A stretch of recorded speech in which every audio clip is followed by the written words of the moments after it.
Am I being a diva? I never play strings. Hello, I'm the Bun. Welcome to the channel. This is the 411. This is where we talk about your comments and your questions. Today's 411 topic, 411 theme is going to be more strings. 7 strings, 8 strings, 9 strings, however many strings, more than 6. So we're going to be talking about that. A lot of people have left comments and continue to leave comments about 7 strings, 8 strings, etc. If you've been watching this channel for any amount of time, you will know that you will probably never see a 7 string, 8 string, or more on this channel. There are plenty of places on the internet that cover those instruments. Just not interested even remotely. But people who play them and play them well are awesome. So yeah.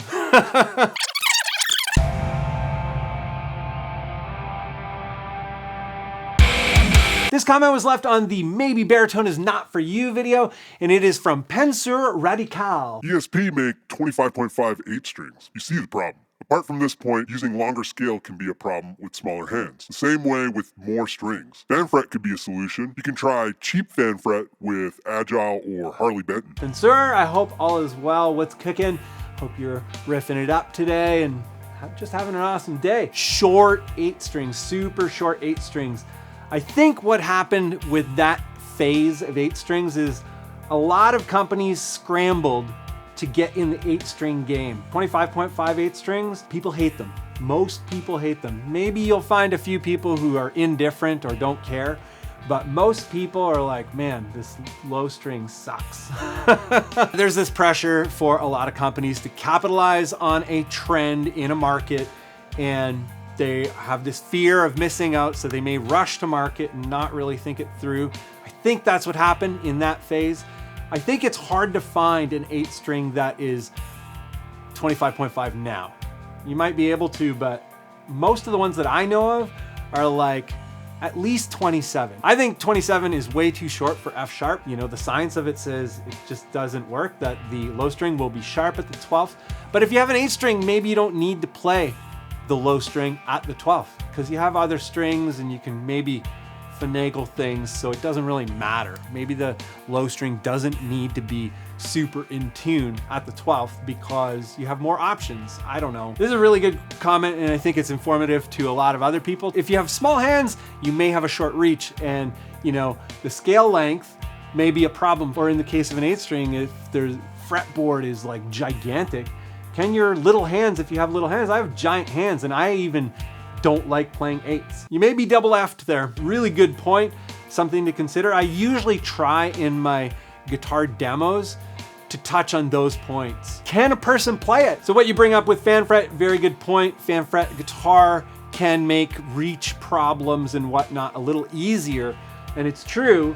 I have this here bass. It is a, can you see it? Whoa, it's so long. It's 37 inches in scale on the low side. So it's a fan fret, it's a multi-scale. I don't know how well you can see the fan. Yeah, you can see it pretty good. I definitely find there to be a little bit of a comfort advantage with the fan fret. If the fan is really extreme, you know, if it's a really wide fan, it's gonna be weird to play. You're gonna have to relearn how to voice some of your chords, depending on your strap position. I find higher strap, I am a high strap player. Maybe it's a little bit easier for me. I don't really know. I don't know how to play with a low strap. I can't even reach anything. I know a bunch of shorter guys and gals who play bass, 34-inch scale jazz bass or precision bass or whatever, and they play awesome.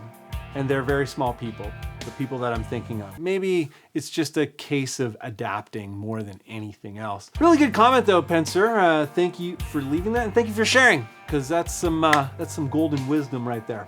Cheers. This comment was left on the Acid Hands video, and this comment comes from Sonic Drive Studios. I know you like 6-string baritones, but what would you do if you were only allowed to play an 8-string for the rest of your life? How would you tune it? Which model would you pick? M80M. Sonic Drive John. How are you, John, man? Hope you're well. I'm sorry that I've been like a little bit MIA. I have not been doing the social media very much because I've been trying to make more videos and write more music. as all of us creators are. For those of you who do not know Sonic Drive Studios, I definitely recommend checking out the YouTube channel. I'll link it down below. Amazing assortment of amp reviews, like an incredible amount of amp reviews. Not even reviews, more like demos. It's all demos, which is the best thing. We don't really want reviews. I think we all just kind of want more of a demo with maybe a little bit of insight in the experience of demoing it, being the person demoing it. John, you know how to push my buttons, man. If I could only ever play an 8-string for the rest of my life, and that was the only option. I'm not gonna lie, I don't know if I would play guitar. I'm so bummed on like 7 strings, 8 strings, anything more. I'm just not into them. I think there are bands who have done amazing things with them and that I highly respect. So like Meshuggah. Meshuggah is incredible. And I think, you know, the main reason they use the 8 strings is because there are a lot of solos or a lot of like high leads, and they want to maintain the ability to access all of those notes. You know, go super low and brutal, but also play all this lead stuff. For me personally, I play no leads, and I will probably never write a solo or a lead for any of my songs ever. I like a lot of jazz fusion. I like to listen to that kind of stuff. But in the music that I make, and the music that I generally listen to in my day-to-day listening, there are no solos, rarely even any leads. So I don't need the high notes, not at all.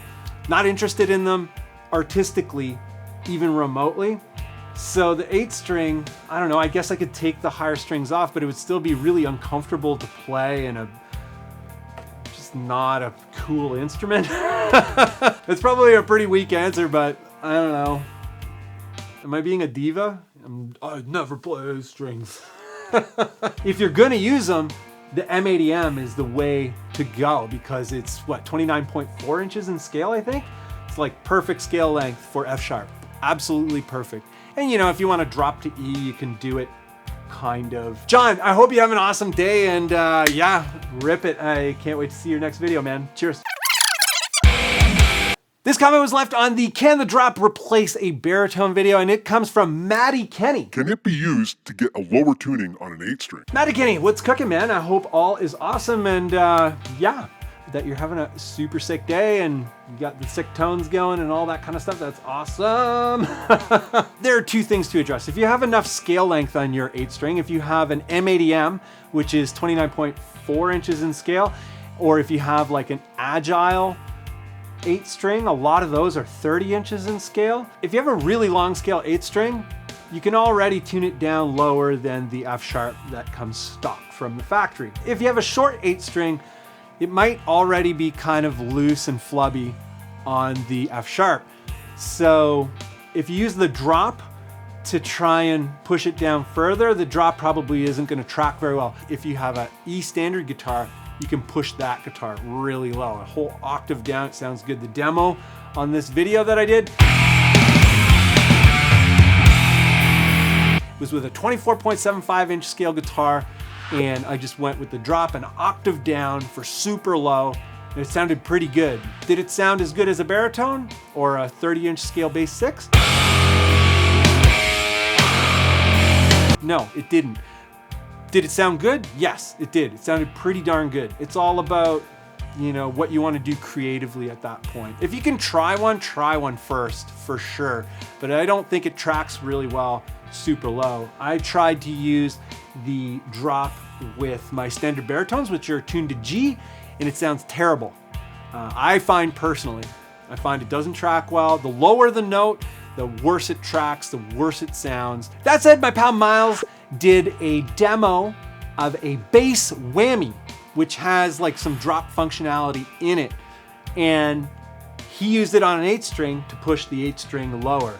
And because it's designed for a bass, it's gonna track better than the drop, the regular drop. It's designed to track a guitar. Yeah, if you have an 8-string already and you're like, oh, I just wanna kind of keep working with this guitar, but I wanna push it lower and it's a short scale, blah, blah, blah, blah, all that stuff, try the bass whammy. If you can rent it, if you're in the United States, most guitar centers have a rental department, and maybe you can rent a bass whammy, a modern bass whammy, and test it out for what you want to use it for. And if it works, then you can buy it. The only thing that matters is what you want to do.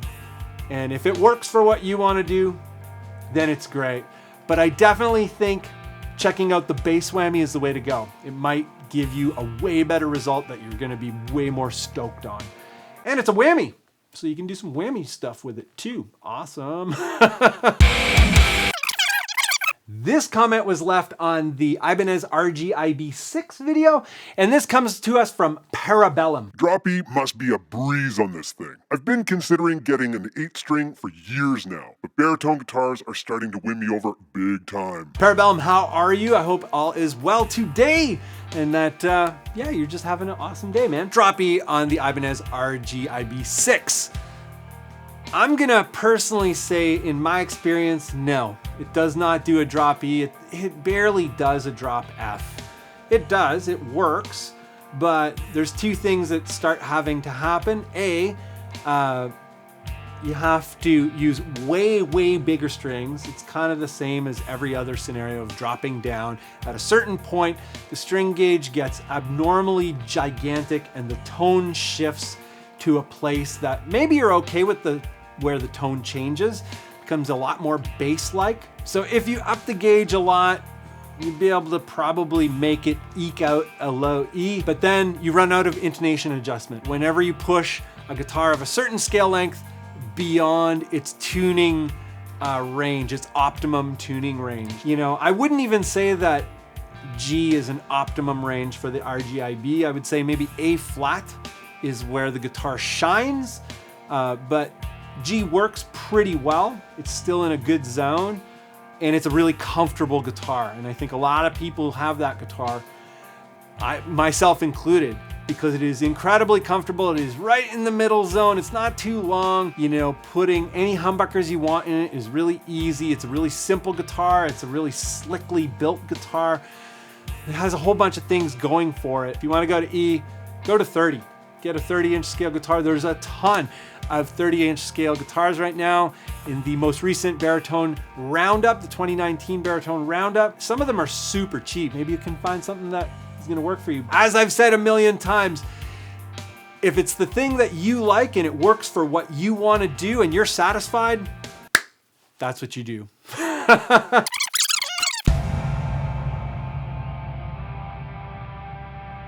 If you're celebrating for the holidays, I hope that you're safe and well and all of those things. Be stoked, always treat everyone stoked. If you're not celebrating, I hope you're still stoked and that you're enjoying your day and your time. And yeah, be well, be very well. That's all I can wish for everyone, no matter who you are or where you come from.